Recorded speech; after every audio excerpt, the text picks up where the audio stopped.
Respire fundo. Sinta o ar entrar, encher seus pulmões e depois sair lento e pesado. O mundo ao seu redor se dissolve, e um outro começa a tomar forma, construído por sons e sussurros. Não há nada a temer aqui, apenas uma história. Acomode-se, pois estamos voltando no tempo, para um lugar onde a linha entre o sono e a morte era perigosamente fina, quase invisível. Imagine a primeira luz de uma manhã cinzenta, filtrada por uma neblina tão densa que parece ter peso e textura.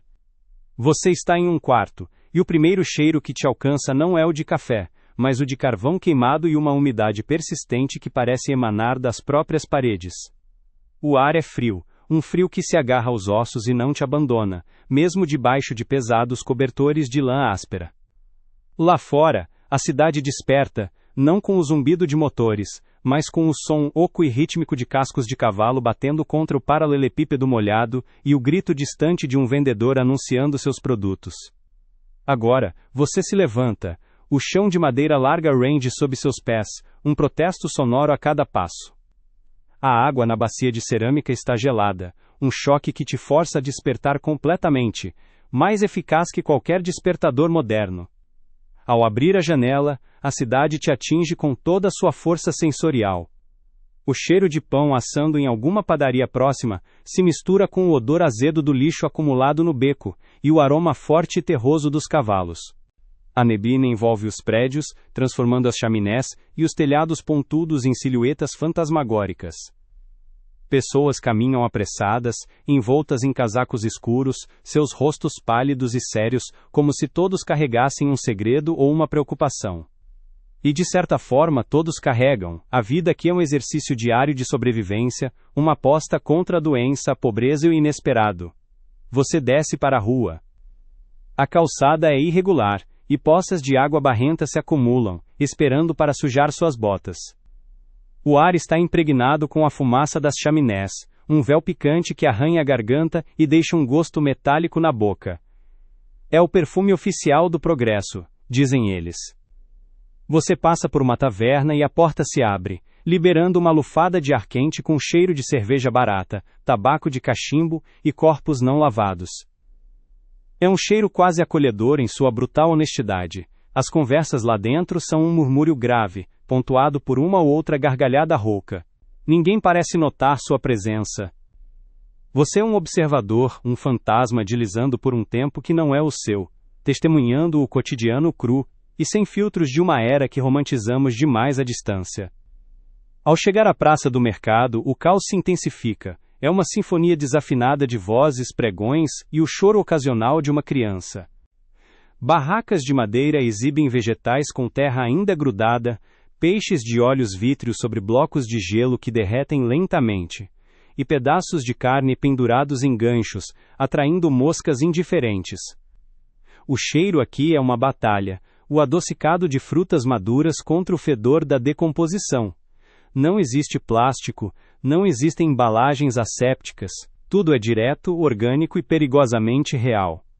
Uma mulher tosse violentamente perto de você, uma tosse úmida e profunda que faz todos ao redor se afastarem instintivamente, um balé silencioso e aprendido do medo. A doença é uma sombra que paira sobre todos, invisível e sempre presente. A tarde chega. E o sol, se é que apareceu, já se esconde novamente atrás de um cobertor de nuvens cinzentas. Você entra em uma casa mais abastada. O silêncio aqui é diferente, mais pesado. Tapetes grossos abafam o som dos seus passos. O cheiro é de cera de abelha, madeira polida e um leve odor de naftalina vindo das cortinas de veludo pesado. Mas há outro cheiro por baixo de tudo. Um aroma medicinal, de ervas amargas e álcool canforado. Em um quarto no andar de cima, alguém está doente. A casa inteira parece prender a respiração, esperando. A doença para os ricos não é menos assustadora, apenas mais bem decorada. O médico, um homem de aparência severa e mãos manchadas, sai do quarto com uma expressão que não revela nada. O diagnóstico naqueles tempos era uma arte sombria, uma mistura de suposição, tradição e, ocasionalmente, sorte. Imagine o terror de uma febre que não cede, de uma fraqueza que te consome até que seus membros pesem como chumbo. Imagine a respiração se tornando superficial, o mundo se afunilando em um túnel escuro.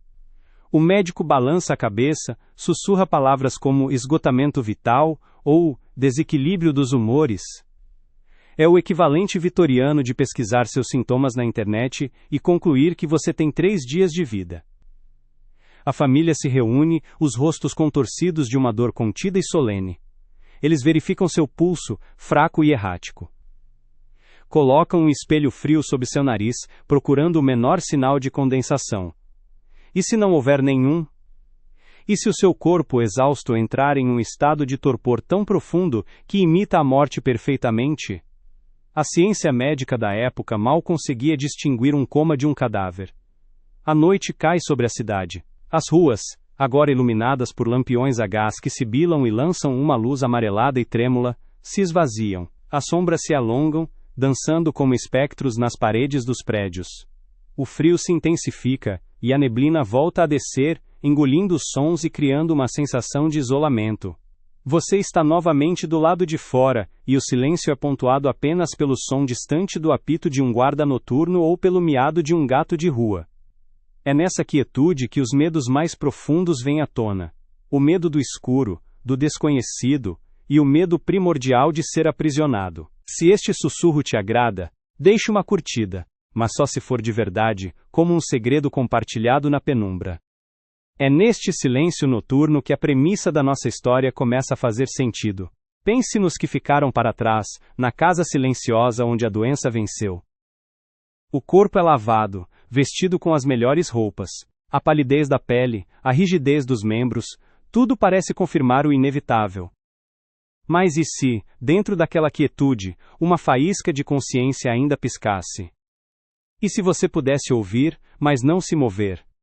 Sentir, mas não reagir?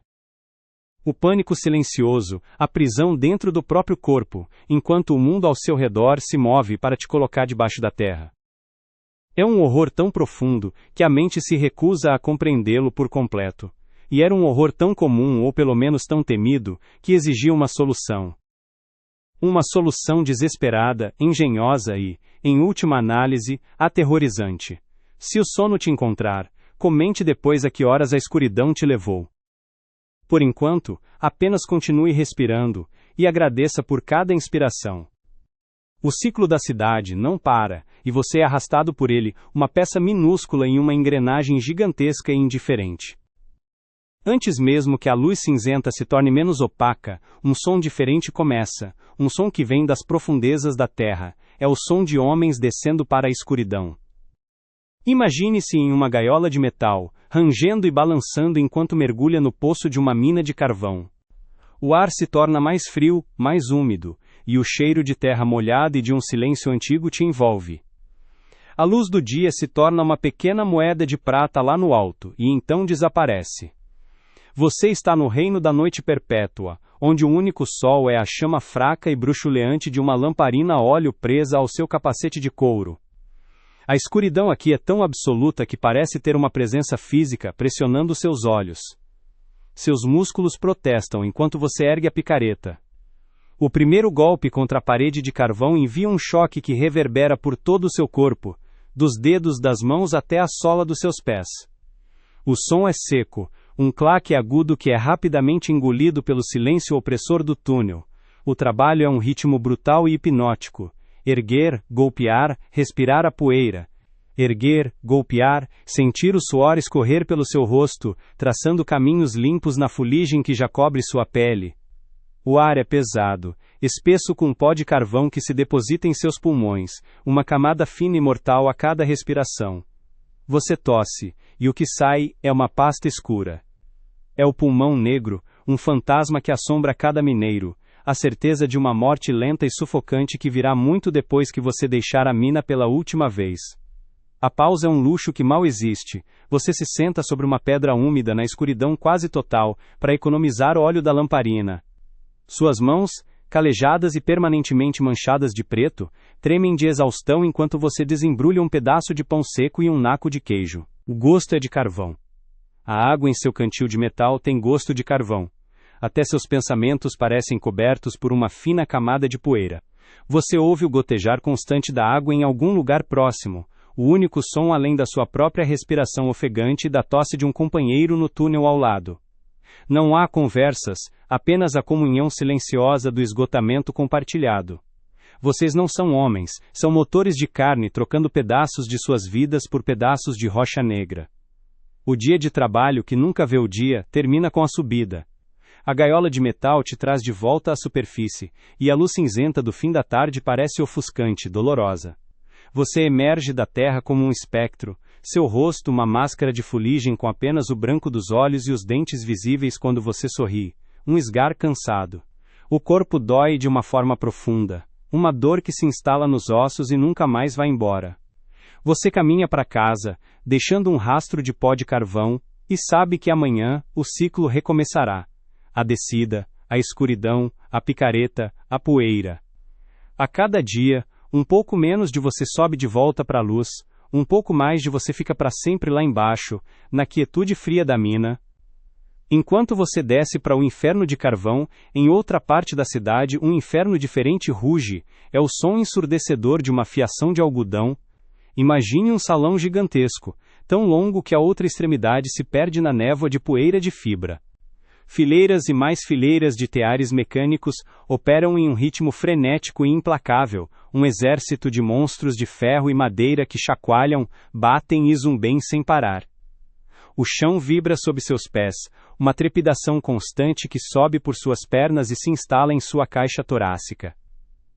O ar que você respira não é ar, é uma nuvem espessa de fiapos de algodão que flutuam como neve suja, entrando em seu nariz, sua boca, grudando em seu cabelo e roupas. O barulho é tão intenso que a comunicação é impossível, exceto por gritos e gestos. Você é uma operária, talvez uma garota não muito mais velha que uma criança, de pé por 12, 14 horas. Sua tarefa é vigiar os fios. Seus olhos, ardendo pela poeira, precisam acompanhar centenas de carretéis girando em alta velocidade. Quando um fio se rompe, seus dedos pequenos e ágeis precisam agir instantaneamente. Você se lança em direção à máquina, mergulhando as mãos entre as engrenagens e fusos em movimento para encontrar as duas pontas e amarrá-las novamente. Um segundo de hesitação, um movimento em falso, e a máquina que te dá o pão pode te arrancar um dedo, uma mão ou seu cabelo. O medo é um companheiro constante, um nó gelado no estômago, mas o ritmo da produção não permite que você pense nele. Fio-nó, fio-nó. O dia é uma sucessão infinita de quase acidentes. A pausa para o almoço é uma piada cruel. Você não sai do salão. O barulho não para. As máquinas não param. Você se senta no chão sujo de óleo e algodão, encostada em uma parede que vibra, e come seu pão com as mãos ainda cobertas de graxa e fibra. A comida tem gosto de algodão e suor. Ao seu redor, outras mulheres e crianças fazem o mesmo, seus rostos pálidos e manchados, seus olhos vazios de tanto focar nos fios.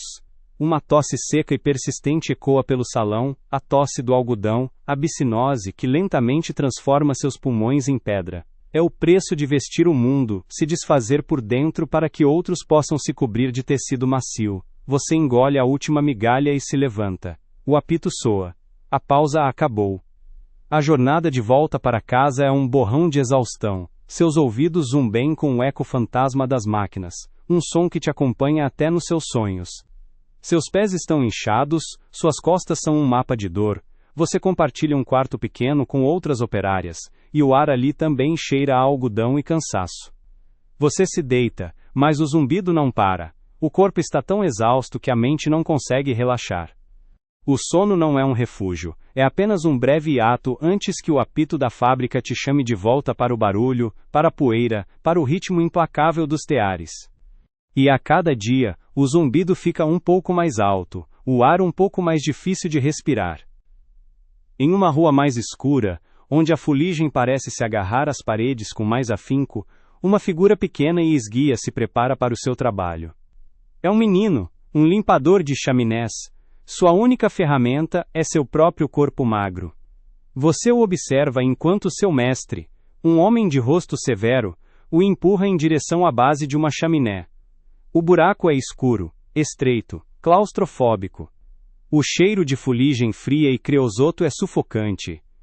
Ele respira fundo o ar sujo da rua e se contorce para entrar. A escuridão o engole por completo.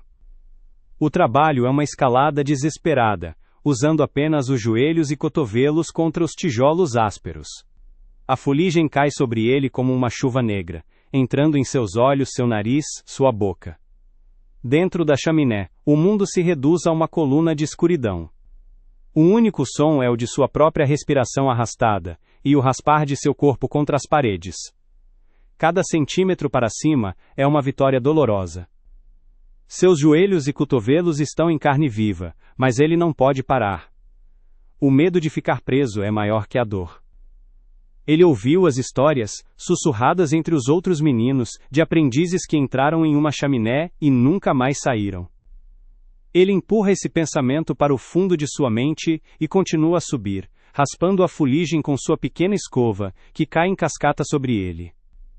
É como ser enterrado vivo, de pé, em um poço de pó e escuridão. Quando finalmente alcança o topo, ele enfia a cabeça para fora, ofegante. Por um momento glorioso, ele pode ver os telhados da cidade sob um céu cinzento. Ele respira o ar que, por mais poluído que seja, parece incrivelmente puro depois do confinamento da chaminé. É a sua única recompensa, uma visão e uma lufada de ar. Mas dura pouco. O mestre grita lá de baixo, é hora de descer. A descida é quase tão perigosa quanto a subida, um deslize controlado de volta para a escuridão. Ele emerge na lareira, uma criatura irreconhecível, coberta da cabeça aos pés, por uma camada espessa de fuligem preta e oleosa. Ele tosse, expelindo uma nuvem negra. O dia dele é uma sucessão de chaminés, cada uma é um novo túmulo temporário. Não há pausa para a refeição, talvez apenas um pedaço de pão comido na rua, deixando marcas pretas na crosta. À noite, ele não se lava. A fuligem está tão impregnada em sua pele que seria inútil. Ele dorme em um saco de estopa em um porão, e o saco também fica preto. Ele sonha que está caindo em túneis escuros e sem fim. Seu corpo pequeno e maltratado é apenas uma ferramenta, e como toda ferramenta, um dia ele vai se quebrar. A tosse do limpador de chaminés é um prenúncio, uma promessa de que os pulmões, tão cheios de fuligem, um dia simplesmente pararão de funcionar. Antes que a cidade acorde, outro trabalhador já está em pé, é o padeiro. O ar ao seu redor não é frio, mas sim de um calor pesado e úmido que emana da boca do forno a lenha. O cheiro de fermento e farinha é tão onipresente, que ele já não o sente mais. Você o vê, com os braços mergulhados até os cotovelos em uma montanha de massa. O trabalho é um balé de força bruta, empurrar, dobrar, girar. Empurrar, dobrar, girar. Seus ombros e costas queimam com o esforço repetitivo, mas a massa é uma criatura viva e exigente, que precisa ser domada. O suor escorre de sua testa e pinga na massa, adicionando um tempero salgado e humano ao pão da cidade. A farinha está em toda a parte. Uma poeira fina e branca que cobre o chão, as paredes, seus cabelos, suas sobrancelhas. Ela se mistura com o suor para formar uma pasta grudenta em sua pele. Ele respira essa poeira o dia todo, e à noite, tosse um pó branco. O calor do forno é implacável. Cada vez que ele abre a porta de ferro para colocar ou tirar os pães, uma onda de ar escaldante atinge seu rosto, secando seus olhos e rachando seus lábios. Seus braços são um mapa de pequenas cicatrizes de queimadura, marcas de encontros descuidados com as pás de madeira ou as paredes do forno. Ele trabalha em um ritmo constante, ditado pela fome da cidade que logo irá despertar. Não há tempo para sentar. A refeição é um pão que saiu um pouco queimado, comido em pé, enquanto a próxima leva de massa já está crescendo, exigindo sua atenção. Ele bebe água morna de uma caneca de estanho. Seu mundo é este porão quente, a luz alaranjada do fogo dançando nas paredes enfarinhadas. Ele vê o sol nascer apenas como uma fresta de luz, que entra por uma grade suja no nível da rua. Ele ouve os sons da cidade ganhando vida lá em cima, os cavalos, as carroças, as pessoas, mas ele está em seu próprio universo de calor e trabalho sem fim. Ele é o criador do alimento que sustenta a todos, mas ele mesmo é consumido pelo processo. Quando a última fornada sai e o sol já está alto no céu, seu trabalho termina. Ele sobe as escadas para a loja, exausto, e o cheiro de pão fresco, que para os outros é um convite, para ele é apenas o cheiro da sua exaustão. Ele vende os pães com um cansaço que mal consegue esconder, e ele sabe que em poucas horas precisará descer novamente para o porão quente, e começar tudo de novo, alimentar o fogo, misturar a farinha, lutar com a massa. Seu corpo envelhece mais rápido neste calor constante, suas articulações reclamam, e a poeira branca em seus pulmões se acumula, silenciosamente. Longe do centro da cidade, onde o cheiro de fumaça de carvão se mistura com o de sal e peixe, outro tipo de trabalho começa com a maré. Você está em um pequeno barco de pesca, balançando nas águas cinzentas e geladas do estuário.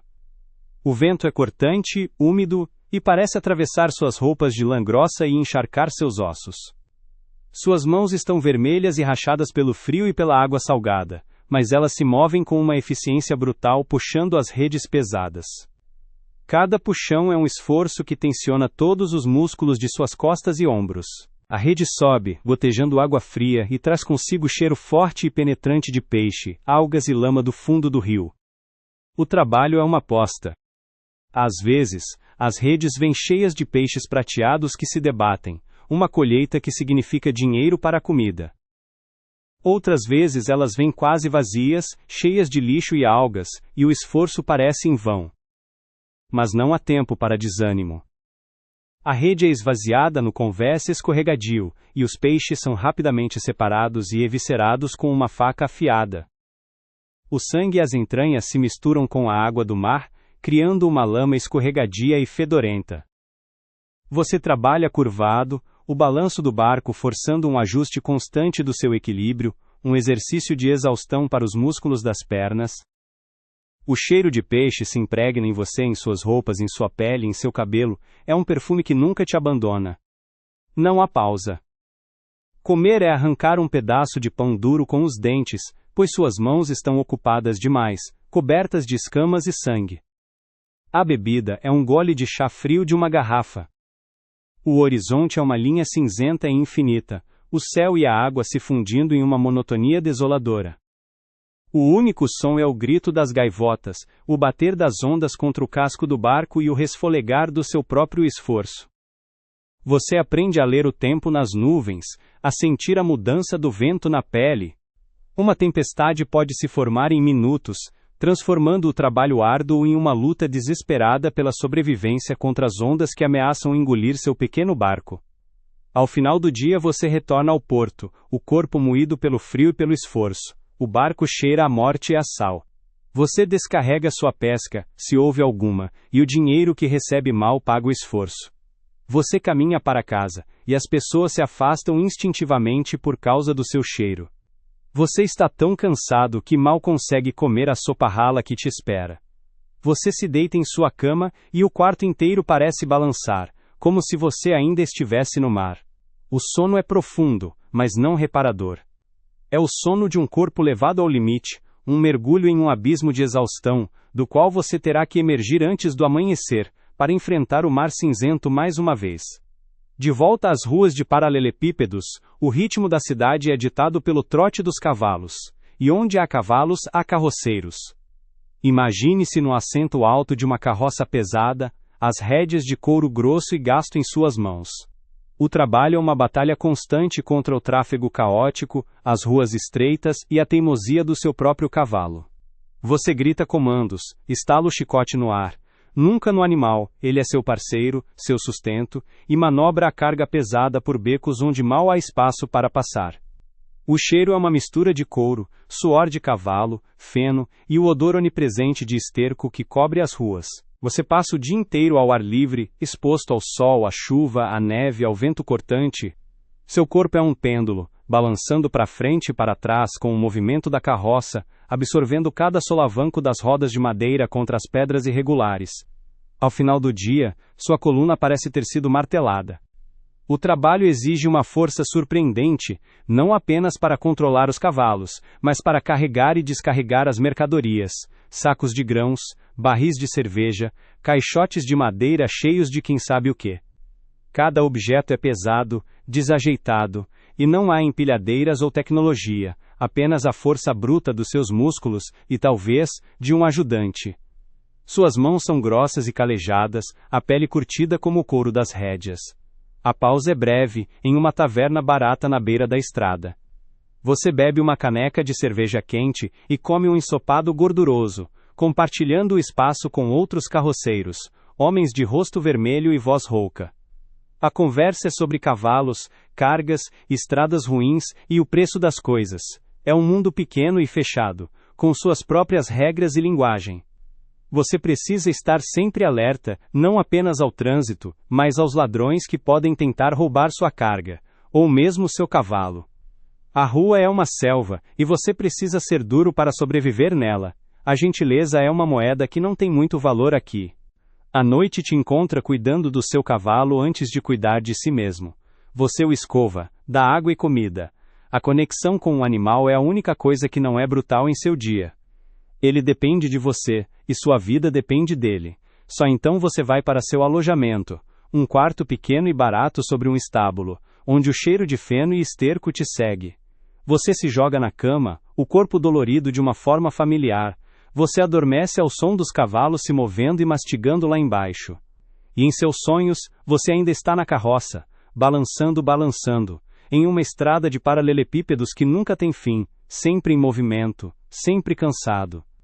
O ritmo do trabalho é uma canção de ninar brutal, a batida constante do tear, o rangido da gaiola da mina, o raspar da escova na chaminé.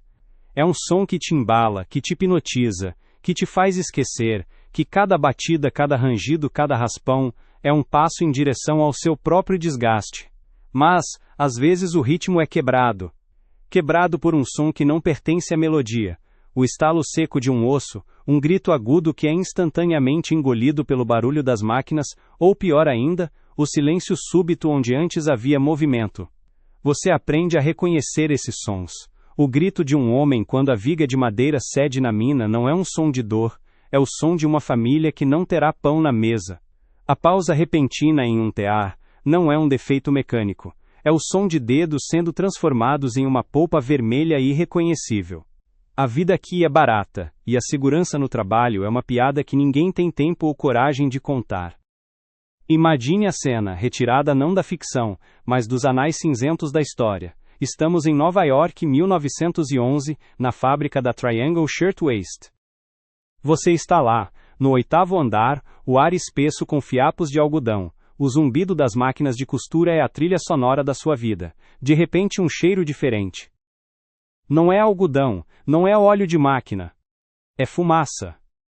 Uma pequena chama, nascida em uma lixeira cheia de retalhos, se torna um inferno em segundos, alimentada pela poeira de tecido que flutua no ar como um combustível invisível. O pânico explode. Você corre para a porta, mas ela está trancada. Trancada pelo lado de fora, para evitar que as operárias, jovens como você, façam pausas não autorizadas ou roubem retalhos de tecido. O calor é insuportável, a fumaça te cega. A única saída é a janela. Lá embaixo, uma multidão se reúne, olhando para cima com horror. As escadas dos bombeiros não alcançam. Você vê suas colegas, seus vestidos em chamas, fazendo uma escolha impossível, e então, elas pulam. O som que seus corpos fazem, ao atingir a calçada, dizem as testemunhas, ficará com elas para sempre. As portas trancadas para evitar pequenos furtos, se mostraram terrivelmente eficazes em garantir que ninguém saísse. Ninguém mesmo.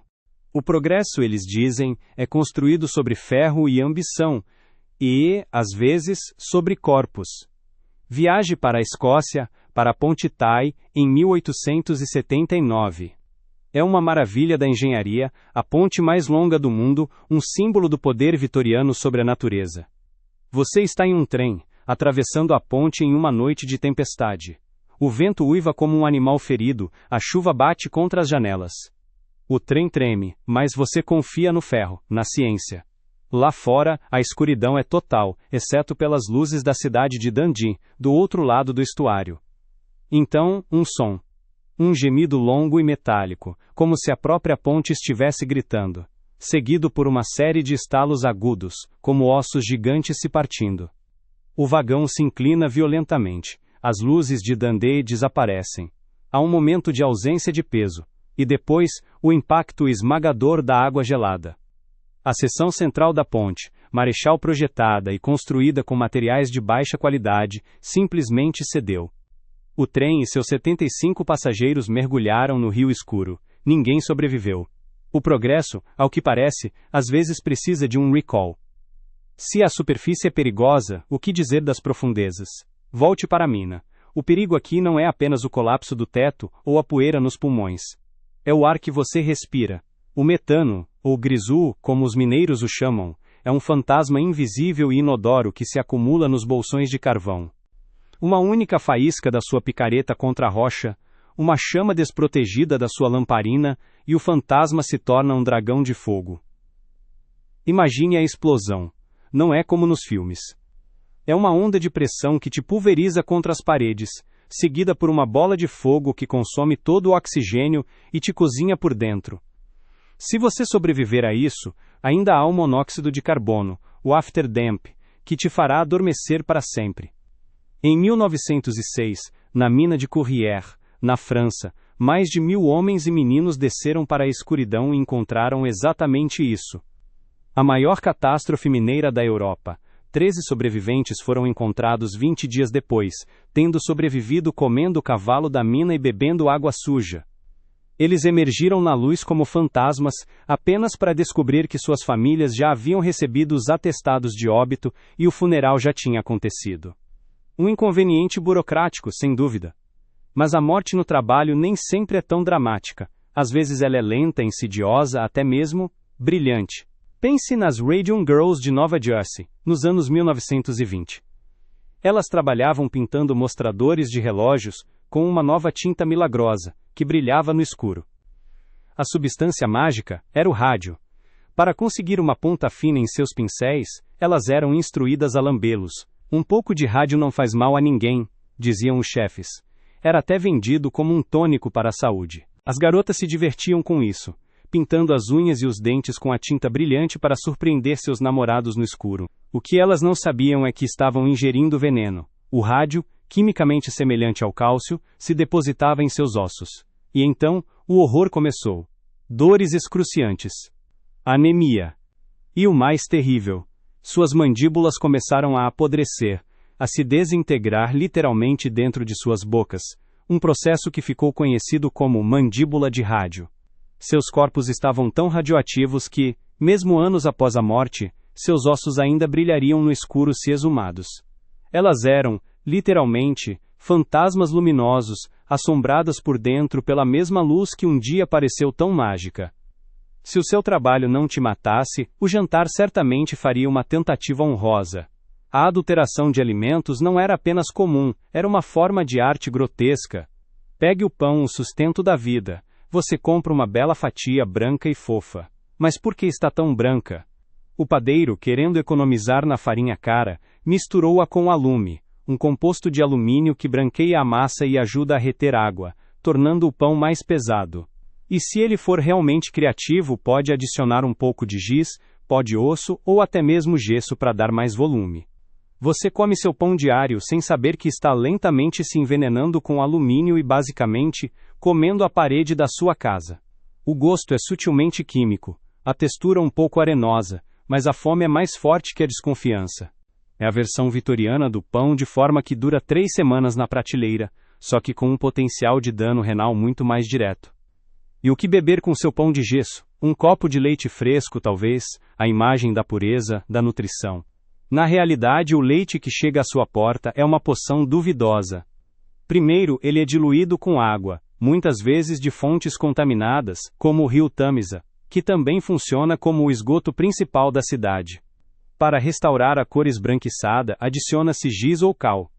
Para engrossá-lo e dar uma aparência cremosa, a receita podia incluir amido, melaço, ou em casos mais empreendedores, emulsão de cérebro de ovelha.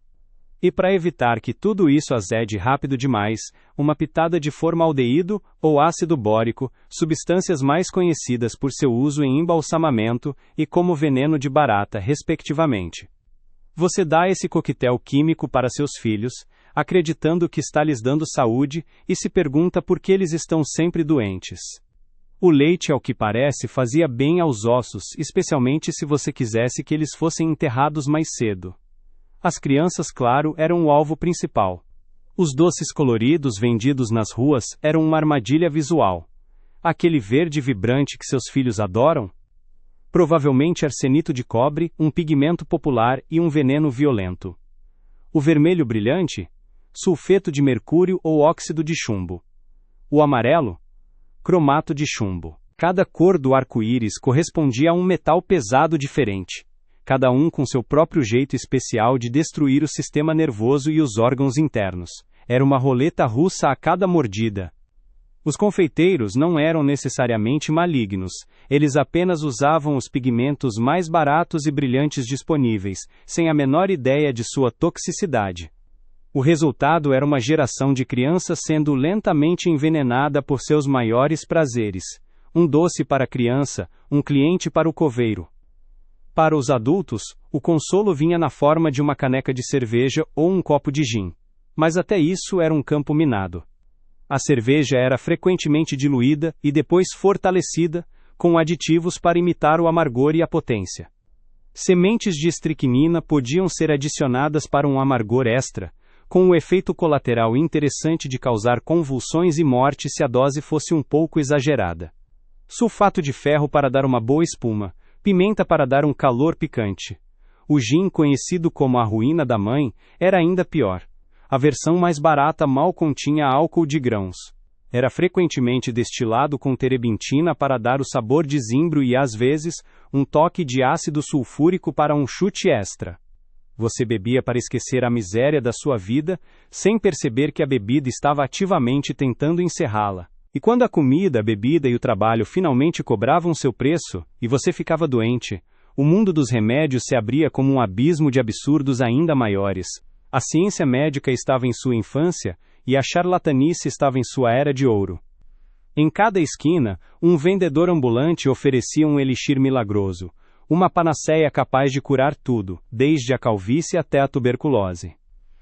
Esses tônicos eram, em sua maioria, uma mistura de álcool e ópio, às vezes com uma pitada de cocaína ou cannabis para dar mais sabor. Claro que você se sentia melhor. Você ficava maravilhosamente entorpecido. O problema era que a cura era apenas um vício em uma garrafa. Um dos mais famosos era o xarope calmante da Sra. Winslow, para bebês em fase de dentição. As mães adoravam, pois deixava os bebês quietos e sonolentos. O ingrediente secreto? Sulfato de morfina. Uma geração inteira de bebês foi criada em um torpor opiáceo. Um bebê quieto era um bom bebê. Um bebê quieto demais, bem, isso era apenas um efeito colateral infeliz. Se os remédios patenteados não funcionassem, sempre havia a sabedoria popular, que era ainda mais estranha. Você tinha uma verruga? A cura era esfregar a mão de um cadáver recém-enforcado nela. Sofrendo de asma? Engula alguns sapos vivos, ou use um colar de aranhas vivas. Para a coqueluche, a recomendação era passar por baixo da barriga de um burro 3 vezes. Cada uma dessas curas era realizada com uma seriedade mortal, uma fé desesperada de que a magia e a superstição poderiam ter sucesso onde a lógica falhava. Imagine a cena: uma mãe, desesperada para curar a tosse do filho, implorando ao carrasco local por um momento a sós com o corpo ainda quente no patíbulo. Ou um homem em segredo, colocando a aranha se contorcendo em um pequeno saco de pano para amarrar ao pescoço. O desespero torna as pessoas dispostas a tentar qualquer coisa. Absolutamente qualquer coisa. E então, havia os profissionais, os médicos. Com seus casacos pretos e suas expressões solenes, eles praticavam uma arte que era uma mistura de adivinhação e tortura bem intencionada. A principal ferramenta em seu arsenal era a sangria. Não importava o seu problema: febre, fraqueza, melancolia, infecção. A solução era a mesma: remover sangue. A teoria era que as doenças eram causadas por um desequilíbrio dos 4 humores do corpo, e remover o sangue ruim restauraria o equilíbrio. Eles usavam lancetas para abrir veias ou aplicavam sanguessugas, que sugavam o sangue com um entusiasmo faminto. O paciente, já enfraquecido pela doença, ficava ainda mais fraco, pálido e muitas vezes morria por causa da cura. George Washington, por exemplo, foi sangrado de quase 2 litros de sangue em menos de 10 horas para tratar uma infecção na garganta. Ele não melhorou. E assim, entre um trabalho que te esmagava, uma comida que te envenenava e uma cura que te nocauteava, o maior perigo não era morrer. Era não morrer o suficiente. A doença, nesta cidade, não é um acidente. É uma presença, quase uma entidade. Ela tem seus próprios hábitos, seus bairros preferidos, suas estações do ano. E ela tem nomes, sussurrados com uma mistura de familiaridade e pavor. O primeiro, talvez o mais poético e cruel, é a consumpção, a tuberculose. Ela não chega como uma tempestade, mas como uma névoa lenta, um cansaço que se instala nos ossos, um peso no peito que você atribui ao ar pesado da cidade. Então vem a tosse. No início, uma tosse seca, quase tímida, que você tenta disfarçar. Mas ela cresce, se torna mais profunda, mais úmida, até que uma noite, no escuro do seu quarto, você tosse em um lenço e à luz trêmula de uma vela, vê a mancha. Um vermelho vivo, quase floral, contra o branco do tecido. É a assinatura da doença, a promessa de que ela agora vive dentro de você, se alimentando de seus pulmões, transformando-os lentamente em uma caverna de tecido necrosado. O mais irônico na consumpção é a beleza que ela parece conferir. A febre constante empresta um brilho febril aos olhos, uma cor rosada e delicada às bochechas, criando uma aparência de fragilidade etérea que os poetas adoram romantizar. Você se torna pálido, translúcido, como se seu corpo estivesse se preparando para se tornar um fantasma. Você perde peso, seus traços se afinam, e as pessoas comentam sobre sua aparência delicada, sem perceber que estão elogiando as etapas da sua própria desintegração. O cheiro também muda. Por baixo do perfume que você usa para disfarçar, há um odor adocicado e levemente metálico, o cheiro do seu próprio corpo se consumindo por dentro. É uma morte em câmera lenta, uma dissolução que te dá tempo de sobra para contemplar cada detalhe do seu próprio desaparecimento, enquanto você se afoga, aos poucos, em seu próprio sangue. Depois, há a febre tifoide, a filha bastarda da água suja e da superlotação. Ela não tem a sutileza da tuberculose, ela ataca. Começa com uma dor de cabeça que parece querer rachar seu crânio, seguida por uma febre que te incendeia por dentro. Você deita na cama, e o mundo se transforma em um pesadelo febril. Os lençóis estão encharcados de um suor que cheira a pão recém-assado, um detalhe bizarro e específico da doença. Sua mente se solta das amarras. Você conversa com pessoas que não estão ali, vê padrões se movendo nas manchas de umidade da parede. A realidade se torna uma sopa confusa de alucinações. Então, após uma semana, as manchas aparecem de verdade, mas na sua pele. Pequenos pontos rosados, como picadas de insetos, espalham-se pelo seu abdômen e peito. Seu corpo se torna um mapa da sua própria doença. E a sede? Uma sede insaciável que a água suja da cidade não consegue aplacar, apenas alimentar o ciclo da doença dentro de você. Se você sobrevive ao delírio do tifo, há sempre a varíola, a bexiga, a grande escultora de rostos. Ela também começa com febre e dor, mas seu verdadeiro horror é visual. Pequenas manchas vermelhas aparecem em seu rosto e mãos, e rapidamente se espalham pelo corpo todo. Mas elas não ficam assim. Elas se elevam, se transformam em bolhas, pústulas cheias de um líquido espesso e amarelado. Sua pele se torna uma paisagem grotesca de pequenos vulcões. A coceira é uma tortura indescritível, um fogo sob a pele que te implora para se arranhar, mas você sabe que cada arranhão deixará uma cicatriz mais profunda. O cheiro é o de infecção, um odor pútrido que emana de você, isolando-o do mundo. Se a febre não te matar, as pústulas eventualmente secam e formam crostas, que caem, revelando o que restou por baixo. Uma colmeia de cicatrizes profundas, buracos que marcam seu rosto para sempre. Você sobreviveu sim, mas agora carrega no rosto o mapa da sua quase morte, um estigma que te seguirá para onde quer que você vá. E claro, há as doenças do dia a dia, as consequências diretas do que você come, a cólera, o fantasma que assombra cada copo de água, cada prato de comida de rua. Ela não te consome lentamente, ela te esvazia. Começa com uma reviravolta no estômago e de repente seu corpo se torna uma fonte. Vômitos e diarreia tão violentos e incessantes que, em questão de horas, você está desidratado a ponto de seus olhos se afundarem nas órbitas, sua pele ficar azulada e fria ao toque, enrugando-se sobre seus ossos como um pergaminho velho.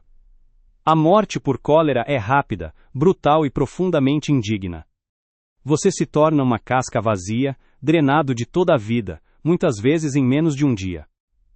É o lembrete mais visceral de que, nesta cidade, até mesmo o ato mais básico de sobrevivência, como beber um copo de água, é uma aposta mortal.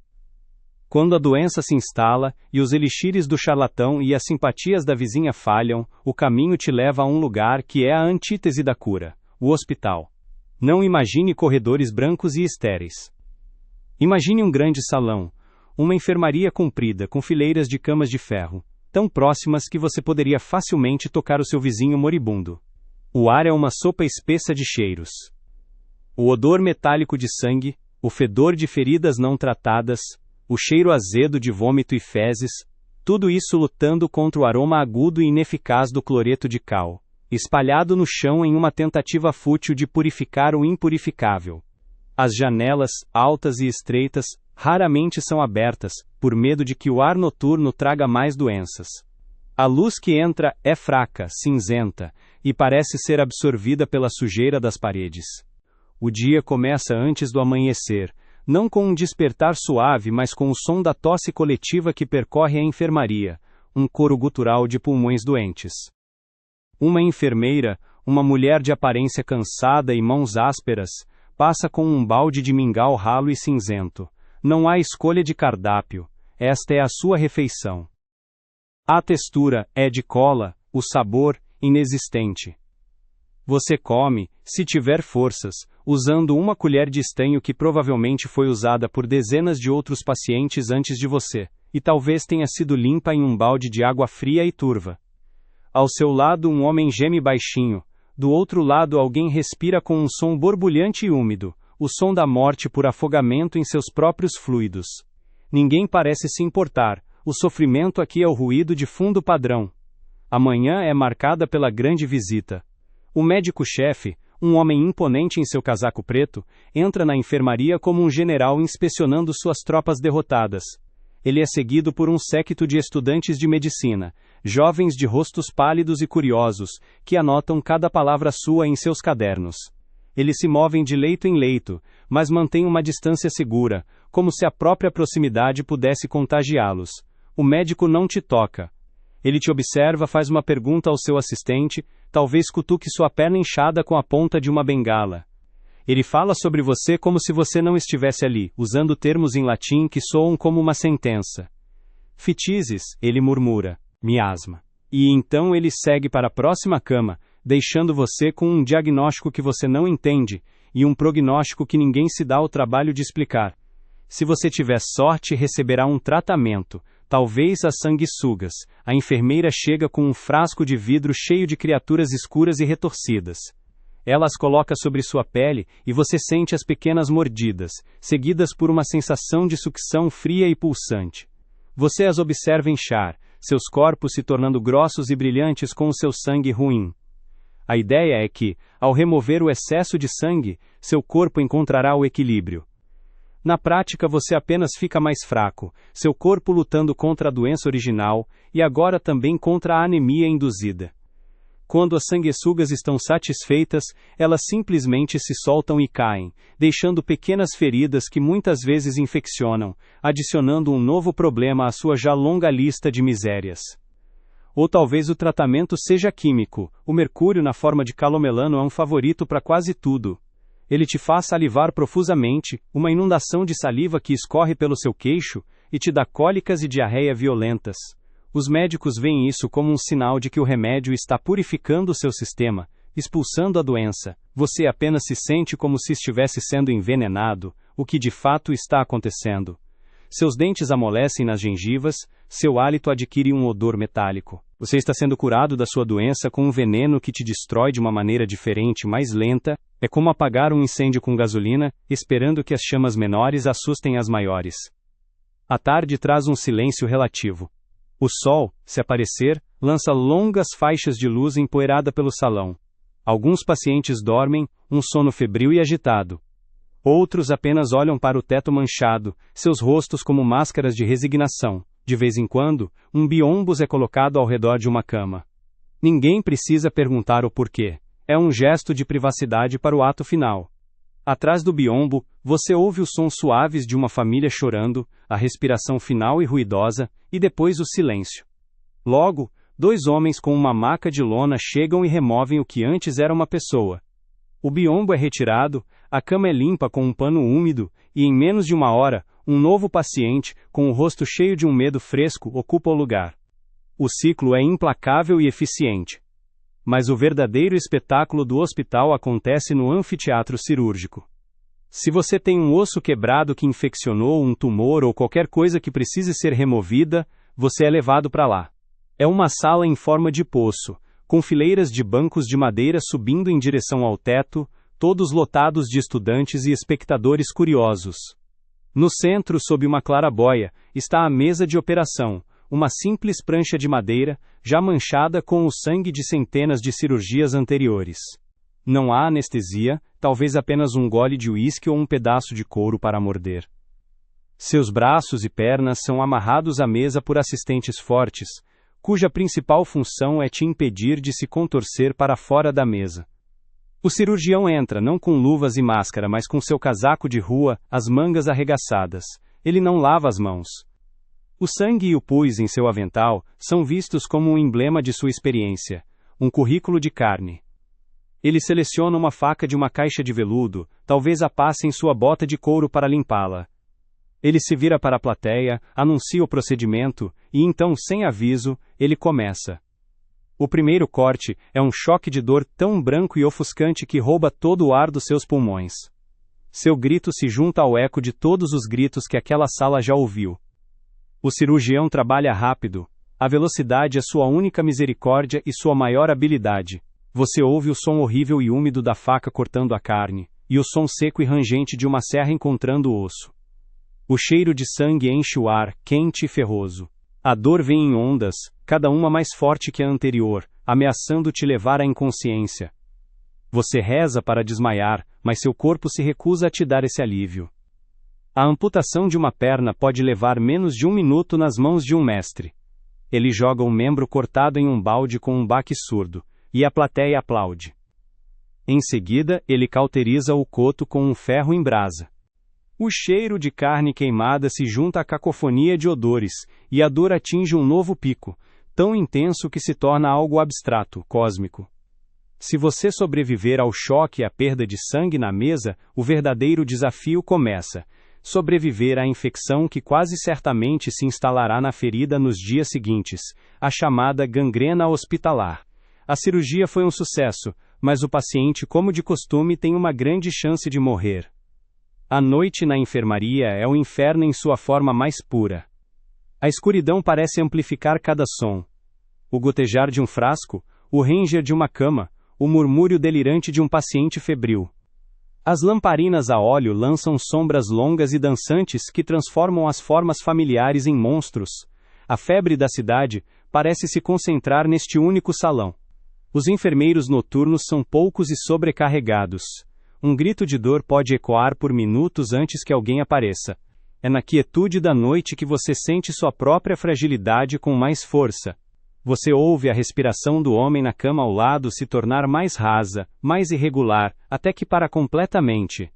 E você fica ali, no escuro, ao lado de um cadáver, esperando o amanhecer, se perguntando se você será o próximo.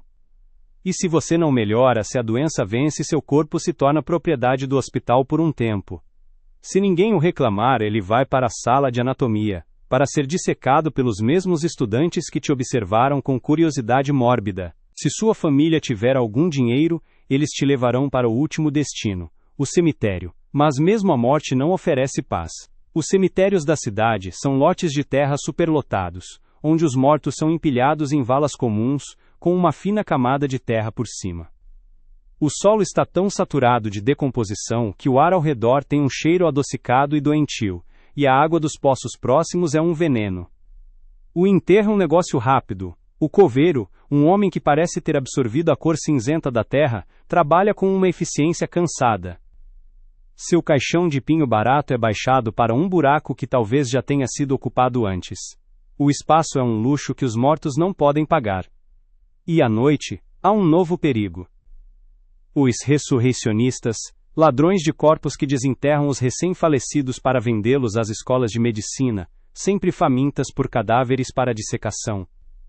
Sua família pode montar guarda sobre seu túmulo por algumas noites, ou pagar por uma grade de ferro, uma morte safes, para proteger seu descanso final. A indignidade final. Ter que ser enjaulado após a morte para evitar ser transformado em uma lição de anatomia. É neste contexto, neste mundo de doenças mal compreendidas, curas que matam e hospitais que são portais para o além, que o medo de ser enterrado vivo floresce. Você viu a rapidez com que a cólera pode imitar a morte. Você ouviu falar de comas profundos induzidos por febres ou opiáceos. Você sabe que o médico que te declarou morto passou apenas 1 minuto ao lado da sua cama. A linha entre o sono profundo e a morte eterna é terrivelmente tênue, e a ideia de acordar não em sua cama, mas em uma caixa de madeira, com 6 palmos de terra pesada sobre você. O pânico é imediato e absoluto. A escuridão. O silêncio. O cheiro de pinho e terra úmida. O ar se tornando rarefeito a cada respiração desesperada. É um horror que transcende o medo da morte. É o medo de uma segunda morte. Uma morte lenta, consciente e sufocante. E é por isso que, para aqueles que podiam pagar, um simples sino se tornou a peça de tecnologia mais importante do mundo. A vida, no entanto, não é apenas uma sucessão de trabalhos brutais e doenças sorrateiras. Existe uma cola invisível que mantém este mundo precário unido, uma argamassa feita de medo, fé e regras não escritas. São os tabus e as superstições, uma segunda camada de leis tão real quanto as escritas em qualquer livro. Você aprende a nunca derramar o sal, não por desperdício, mas porque cada grão caído convida o diabo para sua mesa. Você aprende a não abrir um guarda-chuva dentro de casa, a não passar por baixo de uma escada, a benzer-se ao ver um gato preto. Cada gesto é uma pequena apólice de seguro contra um universo que parece ativamente conspirar contra você. E quando a morte visita uma casa, as regras se tornam ainda mais rígidas. Os espelhos são cobertos com panos pretos, não por luto, mas por um medo antigo de que a alma do falecido, confusa, possa ficar presa no reflexo, condenada a reviver seus últimos momentos em um mundo de vidro e silêncio. Uma prisão de imagem, um horror paralelo à prisão de madeira que tanto te apavora. Para entender a cidade, você precisa ir à taverna. Não as mais elegantes, mas as espeluncas com chão coberto de serragem para absorver a cerveja derramada e o cuspe. O ar é uma nuvem de fumaça de cachimbo, suor e desespero cozido lentamente. É aqui, entre canecas de estanho amassadas e conversas roucas, que as notícias realmente circulam. Não as notícias dos jornais, mas as que importam. O preço do pão, o capataz que está contratando, a última desgraça do bairro. E é aqui que você ouve a história. A história de Marta, a esposa do alfaiate. Declarada morta de febre. O caixão já encomendado. Durante o velório, em uma sala apertada e cheia de vizinhos com olhares piedosos, sua irmã jurou ter visto uma pálpebra tremer. Um espasmo, disseram. O luto prega peças na mente. Mas a irmã insistiu. Colocou um espelho sob o nariz de Marta e uma névoa minúscula, quase imperceptível, apareceu. A história é contada em sussurros, com um misto de horror e fascínio. Marta viveu mais 6 anos. A história se torna uma lenda local, um conto de advertência, que alimenta a fogueira da sua ansiedade coletiva. Cada gole de gin parece te levar mais perto desse medo, mas mesmo neste cenário cinzento, há explosões de cor. Um casamento, por exemplo. Não espere um conto de fadas. Imagine uma cerimônia rápida em uma igreja fria e úmida, o cheiro de incenso antigo e pedras molhadas no ar. A noiva usa um vestido que é o melhor que ela tem, talvez emprestado, talvez costurado às pressas na noite anterior. O noivo, desconfortável em seu colarinho engomado, parece mais aterrorizado com o padre do que com o compromisso eterno. Os votos são trocados, a promessa, até que a morte os separe, dita com uma gravidade sombria, pois todos ali sabem que a morte não é uma perspectiva distante, mas um vizinho barulhento e sempre presente. A festa acontece na taverna ou em um salão alugado, com cerveja barata, um violinista desafinado e comida pesada e gordurosa. Por algumas horas, as pessoas dançam, riem e esquecem. Elas celebram a união de duas pessoas não como o início de uma vida longa e feliz, mas como uma pequena vitória, a criação de uma nova unidade de sobrevivência contra as probabilidades esmagadoras da cidade. O oposto exato dessa celebração é o velório. É um dever social, uma obrigação que você cumpre com uma solenidade ensaiada. Você entra na casa que agora tem um silêncio diferente, um silêncio pesado. A sala principal foi esvaziada de seus móveis cotidianos, e no centro, sobre dois cavaletes, repousa o caixão aberto. O cheiro te atinge primeiro, uma mistura enjoativa de flores baratas, cera de vela e o odor químico e adocicado do corpo, que os melhores esforços do agente funerário não conseguem mascarar completamente. Você se aproxima. O rosto do falecido é uma máscara de cera, estranhamente pacífico, mas também terrivelmente ausente. É costume tocar a mão do morto, um gesto final de despedida, que também serve a um propósito prático e aterrorizante. Confirmar por si mesmo a frieza e a rigidez da morte. Você fica ali por um momento, murmura condolências à família e então se retira para um canto, observando os outros cumprirem o mesmo ritual. A noite inteira, pelo menos 2 pessoas ficarão de vigília ao lado do corpo, não apenas por respeito, mas para vigiar, para procurar por aquele tremor na pálpebra, aquela névoa no espelho. A procissão fúnebre é um teatro de rua. Se a família tem algum dinheiro, eles alugam uma carruagem preta, puxada por cavalos com plumas negras na cabeça. Quanto mais plumas, maior o status do falecido, e por consequência da família.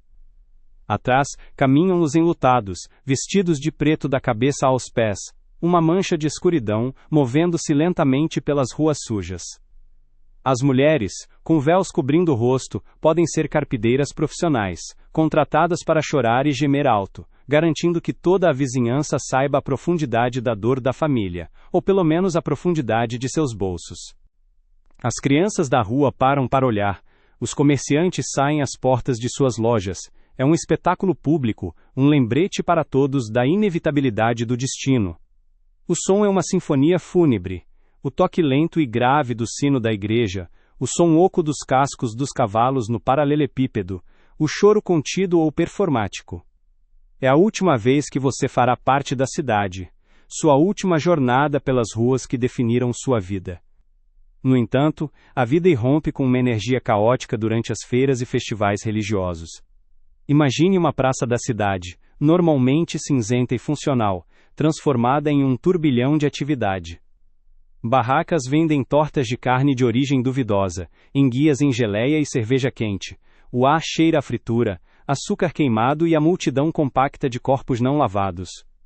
Há um teatro de fantoches onde Punch bate impiedosamente em Judy para a alegria das crianças. Um homem forte que dobra barras de ferro. Um vendedor de elixires que grita as virtudes de seu óleo de cobra. É uma suspensão temporária da miséria. Você bebe mais do que deveria. Come algo que provavelmente vai te fazer mal mais tarde, e se perde na massa anônima de pessoas. Mas mesmo aqui, a realidade é uma sombra. Um batedor de carteiras alivia um espectador distraído de sua magra bolsa. Uma briga explode em uma poça de lama e cerveja. Uma criança separada da mãe chora em pânico. É a alegria em seu estado mais cru e perigoso, uma breve febre de vida antes do retorno à temperatura normal da existência. A ansiedade coletiva encontra sua voz na imprensa barata. Folhetos e panfletos, impressos em papel de má qualidade com tinta borrada, são vendidos por 1 centavo nas esquinas. Eles contêm as histórias mais sensacionais, assassinatos brutais, casos de adultério na alta sociedade, monstros nascidos com 2 cabeças, e, claro, avisos e conselhos. Um folheto de 1842, por exemplo, alertava sobre o perigo do transe cataléptico, descrevendo-o como um sono da morte, do qual a vítima poderia despertar dias depois. O texto, com detalhes gráficos, descrevia o horror de acordar no caixão, os gritos abafados pela terra, as unhas quebradas e ensanguentadas ao arranhar a tampa de madeira. Esses panfletos não são apenas entretenimento. Eles são o combustível para o fogo da paranoia popular. Você os lê e a história de Marta, a esposa do alfaiate, não parece mais um caso isolado, mas uma possibilidade real e iminente. A tecnologia do sino no caixão começa a parecer menos uma excentricidade de rico, e mais uma necessidade absoluta. As divisões sociais são abismos, e em nenhum lugar isso é mais claro do que nos rituais. O enterro de um pobre é um assunto rápido e sem cerimônia. O corpo é enrolado em um sudário, e colocado em um caixão de pinho simples, se houver sorte. Muitas vezes, é apenas levado em uma carroça paroquial para uma vala comum, onde é enterrado com outros indigentes, às vezes com uma camada de cal viva, para acelerar a decomposição e abrir espaço para o próximo. Não há plumas, não há procissão, não há luto público. A morte de um pobre é tão invisível quanto sua vida. Em contraste, a morte de um aristocrata é um evento que pode durar semanas. A casa é coberta de crepe preto. Os criados usam braçadeiras de luto. Anúncios são publicados nos jornais. O velório é um evento social, onde as pessoas vêm para ver e serem vistas. O luto tem suas próprias modas. Joias feitas com o cabelo do falecido, lenços com bordas pretas de larguras específicas para cada estágio do luto. É uma demonstração de riqueza e status tão elaborada que o falecido se torna quase um acessório em sua própria morte. A higiene ou a falta dela é um tabu ao contrário. A sujeira é tão onipresente que falar sobre ela é que seria estranho. Você se acostuma com o cheiro. O seu próprio cheiro, o cheiro dos outros. Um banho completo é um evento raro, que envolve carregar baldes de água, aquecê-la sobre o fogo e usar uma tina de madeira no meio da cozinha. É um luxo. Para o dia a dia, uma bacia de água fria para o rosto e as mãos é o suficiente. As roupas feitas de lã e tecidos pesados, raramente são lavadas e carregam odores acumulados de semanas de uso. Nas casas mais pobres, uma família inteira pode dormir na mesma cama para se aquecer, compartilhando o calor do corpo, os piolhos e as doenças. Você vive em uma proximidade física com os outros que seria impensável hoje, uma intimidade forçada pela pobreza, e durante um festival ou em uma taverna lotada, essa proximidade se intensifica. Você está literalmente respirando o ar exalado por centenas de outras pessoas, um miasma coletivo de gin, tabaco, doença e vida. E dentro deste caldeirão social, o conceito de privacidade é uma fantasia. Em prédios de apartamentos superlotados, as paredes são finas como papel. Você ouve as discussões do casal ao lado, o choro do bebê de cima, a tosse do tuberculoso de baixo. Sua vida é um livro aberto para seus vizinhos, assim como a deles é para você. A fofoca não é apenas um passatempo, é um mecanismo de controle social. A reputação de uma mulher é sua posse mais valiosa e a mais frágil. Um passo em falso, um boato malicioso, e ela pode ser arruinada, expulsa de casa, forçada à prostituição. A comunidade observa, julga e pune. E quando alguém morre, a comunidade também assume o controle. Os vizinhos entram para ajudar a preparar o corpo, para trazer comida, para sentar-se em vigília. A morte, como a vida, é um assunto público. E talvez seja por isso que o horror de ser enterrado vivo é tão profundo. É a perda final e absoluta de controle, a transição de um estado de exposição pública constante para um de isolamento absoluto e silencioso. É a única privacidade que você terá, e ela é aterrorizante. Mas toda a escuridão, por mais densa que seja, eventualmente encontra uma fresta por onde a luz insiste em passar, e a sinfonia brutal daquela era, composta de tosses, gritos e o silêncio súbito da morte, começou a ser ouvida não mais como um ruído de fundo inevitável, mas como uma dissonância intolerável. As histórias sussurradas nas tavernas, os panfletos sensacionalistas, os corpos mutilados nas fábricas e envenenados pela comida, tudo isso começou a se acumular, não mais como tragédias individuais, mas como uma acusação coletiva. A raiva, antes um sentimento privado e impotente, encontrou um caminho para as ruas, para os jornais e, finalmente, para os salões do parlamento. Homens e mulheres, cujos nomes a história muitas vezes esquece, começaram a exigir algo radical, quase impensável, que a vida de um trabalhador valesse mais que um pedaço de carvão, que o pão não devesse conter gesso, que uma porta de fábrica não pudesse ser trancada pelo lado de fora.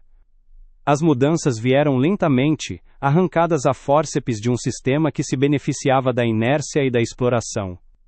As primeiras leis de segurança no trabalho foram recebidas com escárnio pelos donos das fábricas, vistas como um atentado ao lucro e à liberdade de esmagar seus empregados como bem entendessem. Mas os ecos dos gritos da fábrica Triangle Shirtwaist, o silêncio soterrado dos mineiros de Courrières, eram altos demais para serem ignorados para sempre. Inspetores de fábrica, figuras antes raras e impotentes, começaram a ter poder real. Leis foram escritas, com a tinta preta da burocracia, para regulamentar as horas de trabalho, para proibir que crianças pequenas fossem usadas como peças de reposição baratas em máquinas, para exigir ventilação nas minas e saídas de emergência nas oficinas. Se hoje você volta do trabalho e tem a expectativa razoável de chegar em casa inteiro, você deve isso àqueles que lutaram, que fizeram greve, que foram espancados e presos para que o seu bem-estar não fosse apenas uma questão de sorte. A revolução também chegou à sua mesa de jantar, de forma silenciosa e microscópica. Cientistas, armados com microscópios e reagentes químicos, começaram a expor a arte sombria da adulteração de alimentos. Eles mostraram de forma irrefutável o giz no leite, o chumbo no doce, o alume no pão. As leis de pureza de alimentos e medicamentos que surgiram não foram um ato de benevolência, mas uma resposta ao pânico público. De repente, os fabricantes foram forçados a listar seus ingredientes, a provar que o que vendiam não era veneno disfarçado. O padeiro não podia mais economizar na farinha, o leiteiro não podia mais usar água do rio. Se hoje você abre sua geladeira e consome algo sem o medo de estar ingerindo uma substância para embalsamar, agradeça a esses cruzados da química, que transformaram o ato de comer de uma roleta russa em uma das certezas mais seguras da sua vida. E no centro de tudo, a medicina começou a sua longa e dolorosa jornada para fora da escuridão. A ideia de que doenças eram causadas por miasmas ou desequilíbrios de humores deu lugar à teoria dos germes. Um conceito tão simples e tão profundo. Pequenos organismos invisíveis poderiam te matar. E se eles podiam ser transmitidos, eles podiam ser combatidos.